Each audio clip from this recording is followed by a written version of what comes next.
I changed my career and my life in my late 40s, and I believe anyone can do it. In this video, I'll show you exactly how.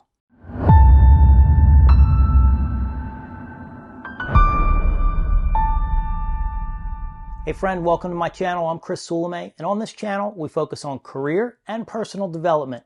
If you like that sort of stuff, subscribe and hit the bell so you never miss a new video when I post. Today, I want to share with you the biggest and maybe scariest transition that I've ever made in my adult life, which was changing my career. I'll share with you the exact steps it took to make it through these kind of crazy times and how I came out thriving on the other side. So let's be honest. No matter what phase you're at in your life, a huge part of it is your career, what you do for a living. This affects every area, not only your financial security, but your identity, your self-esteem, your physical body, and definitely your relationships. You know, those people that you care about most. What you do for a living matters. And if you're not loving it, I believe you need to change it. Let me give you a little background. I entered the family trade, which was being a hairdresser. Now, I come from a family where 6 of 9 of my family members are hairdressers, including my parents. I grew up in that business, and from a pretty young age, I knew that's exactly what I would be doing. I'd be entering the family business. So as soon as I graduated from high school, I did exactly that. And I stayed in that business for 30 years. During that time, I went from everything from assistant to a hairstylist to owning a salon for a long time. I was a partner in a cosmetology school, and eventually I worked for a few corporate hair product companies as well as some larger chains. And although I loved many of those 30 years I spent in the industry, towards the end, I was totally burnt out of every aspect of it. And it didn't even look like I had anywhere to go. I just had this deep sense of void kind of inside, as well as a looming sense of failure. And the truth is, this took a long time for me to even really notice. I mean, it was like 3 to 5 years before I ever finally figured out, like, I've had enough. So one day, in one fell swoop, I called up my business partners and I said, I'm out, no more. And it was only then that I thought about how long could I possibly survive without money coming in? I mean, I'm not independently wealthy. What should I do next? How on earth am I going to support myself? I want to say that this was scary, but if I'm honest, I just really felt numb. Now, I'm guessing if you're still here, you can relate in some way to my story. I mean, I've met so many people along the way that are just stuck in a job that they don't love, but really don't know where to go from there. You know, they have a paycheck coming in, they have bills, but the reality is without that paycheck, they won't cover their bills, and without those bills, they'll be homeless. But I've got good news for you. It's been less than a year and a half since that day, and I've started a new business that's really starting to thrive. In fact, some months this year, I've already earned more than I ever did in my highest earning months throughout my career. And I can really see this growing all the time.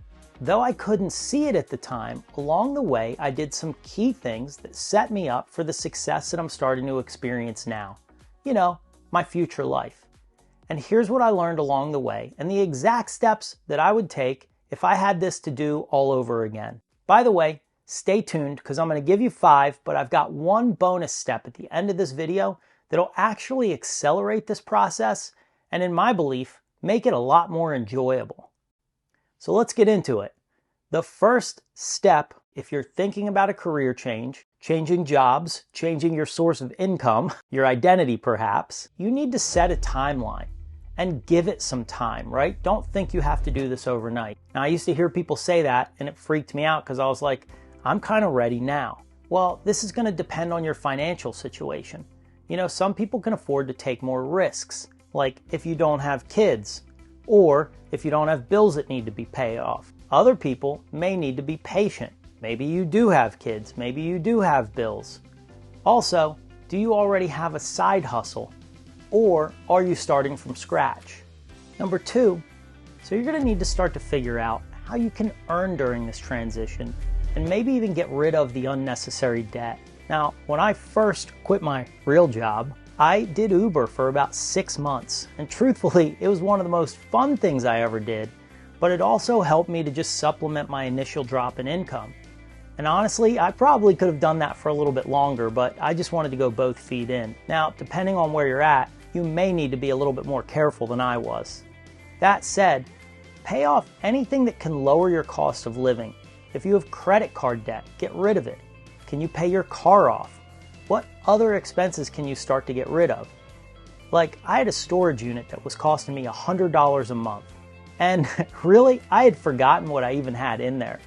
So I finally just took the responsibility and shut it off. And there's an extra $100 a month for something that I wasn't even really getting any value from. The third thing you want to do is make a list of all of the skills that you've acquired through the years. Now, this is a really important one because people tend to undervalue themselves. Every day at the job that you go to, you're skill building, and sometimes you don't even realize it or put a value on it. But the fact is, your skills are valuable out in the open market, and definitely if you want to start your own business. And this is one of the very big problems that has people questioning themselves all the time and keeping them from really making the first move.